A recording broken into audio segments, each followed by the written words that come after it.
Hello and welcome to The Point. I'm Marcel Wieder. Today on The Point, summer is around the corner and with that comes smog days. Is the air that we breathe getting any better? We'll talk with Chris Yakato from the Ontario Lung Association. And Ontario's self-regulated colleges are fighting to give people better access to the information about their healthcare providers. Brian O'Riordan from the College of Audiologists and Speech-Language Pathologists joins to discuss this. All that and more on this edition of The Point.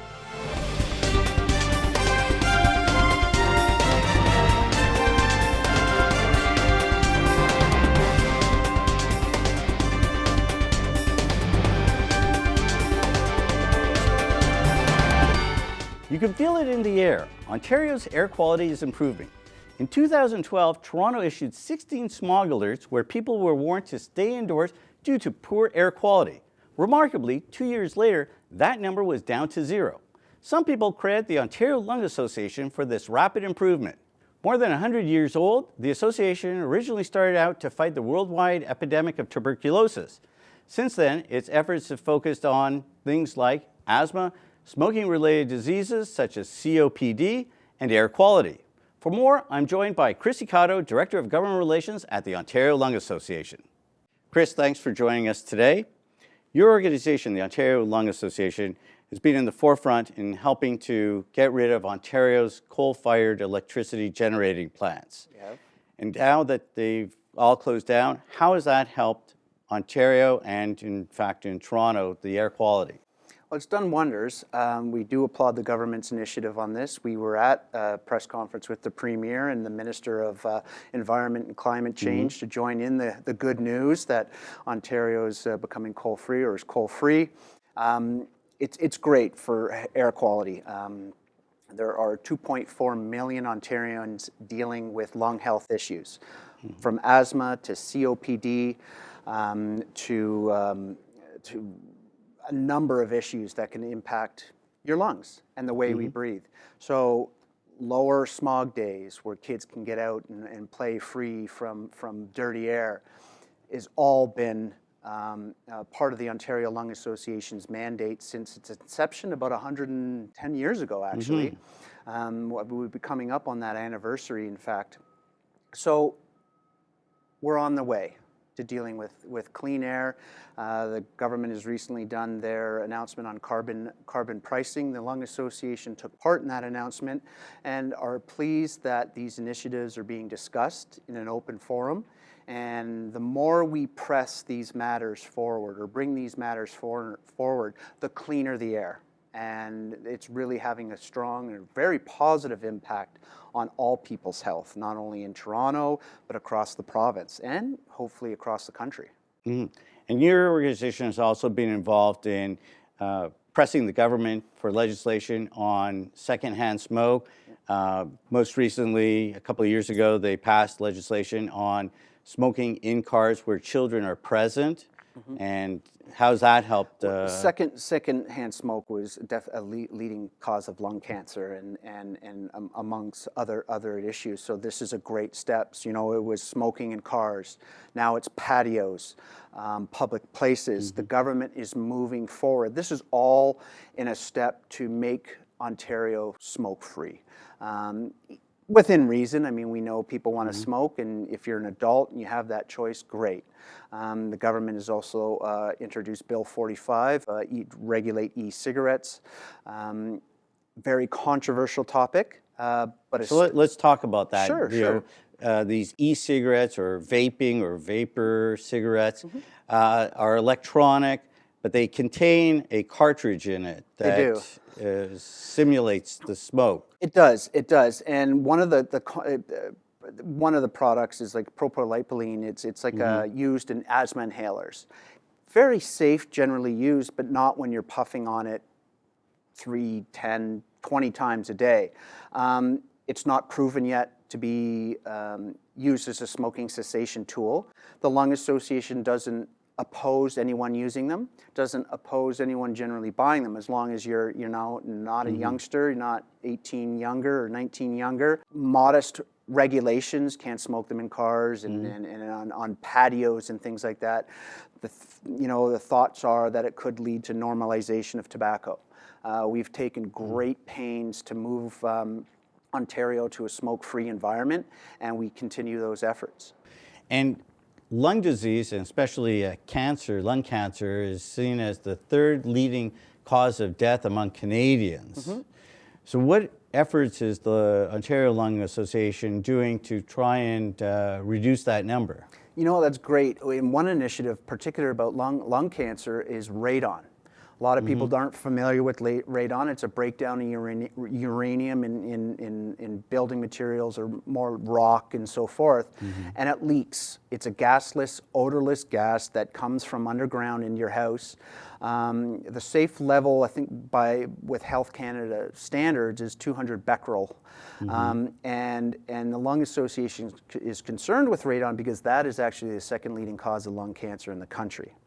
And high levels of radon, it breaks down your tissue over time and causes lung cancer. It's hard. It's a hard thing to diagnose because it's odorless, it's colorless. You don't tell someone, I'm sorry, you've contracted radon. But when you deduce a lot of scientific evidence, you can you narrow it down. So the Lung Association's pushing for private members bill 11 to create a radon database, a registry in the province to map out where radon levels are. We're also working with the Municipal Affairs and Housing and Labor. Worker lung health is very important, and exposure to radon, even asbestos, could cause serious lung damage in workers. There's currently a bill in front of the Ontario Legislature, Bill 41, by MPP Catherine McGarry from the riding of Cambridge. That's the Ontario Health Lung Act. Can you tell us a little bit more about that? Out of the 5 main diseases in the province, cancer and so forth, lung disease is the only one without a provincial strategy. And we feel that the province needs to step up to the plate. And one of the good things is there's a lot of lung health bills before the legislature. Ryan's Law. Tell us a little bit about that. Well, Ryan's Law is a law that will help create a medical plan for a child with asthma in Ontario's schools. And with the great work of the Ministry of Education, Minister Sandals, and the government House Leader and the opposition parties at Queen's Park, we've been able to move forward, and it looks like on April 29th, the legislation will pass with unanimous consent of or a vote in the Ontario Legislature, and that will help Ontario's educators create a plan to help those children with asthma. 1 in 5 children in Ontario schools has asthma, and they spend 40% of their school time in schools, or their private time in school.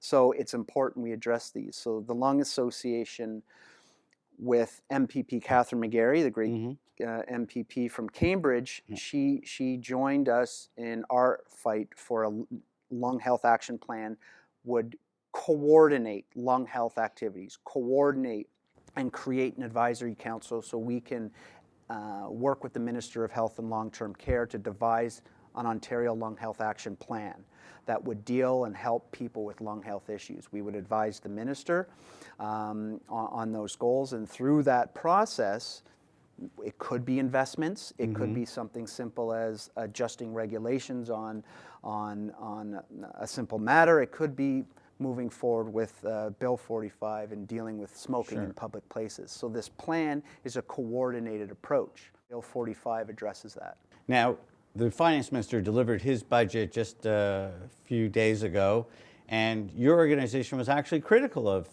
the Finance Minister. Yep. Why were you? We recognize the government's taking steps in certain areas, tobacco control, for example.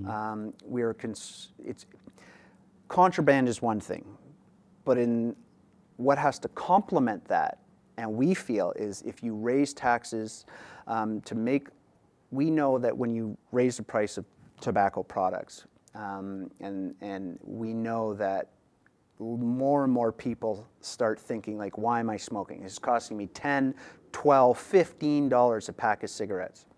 As the government moves forward with contraband and dealing with contraband tobacco or illegal cigarettes, it's complementing one another. So you can't have one without the other. So if you increase tobacco taxes, you could pay for lung health action plan or help implement Catherine McGarry's private members bill. At the same time, you deal with the illegal trade. So both these measures have to come up to the same level. And when the government didn't raise the taxes, we felt it was just a missed opportunity.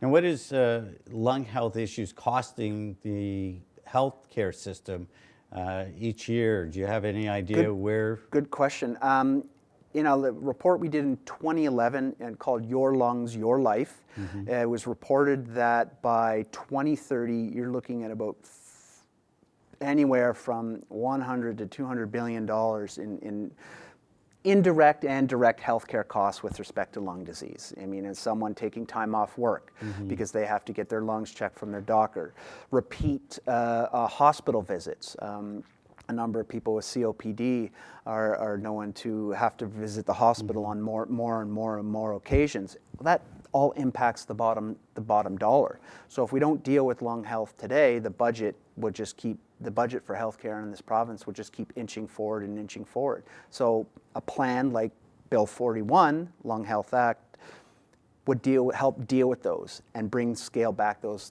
budgets. Well, Chris, thank you so much for joining us today to talk about the issues that the Ontario Lung Association is putting forward at Queen's Park and in general. I'm joined by Chris Cotto, Director of Government Relations for the Ontario Lung Association. We'll be back in just a moment.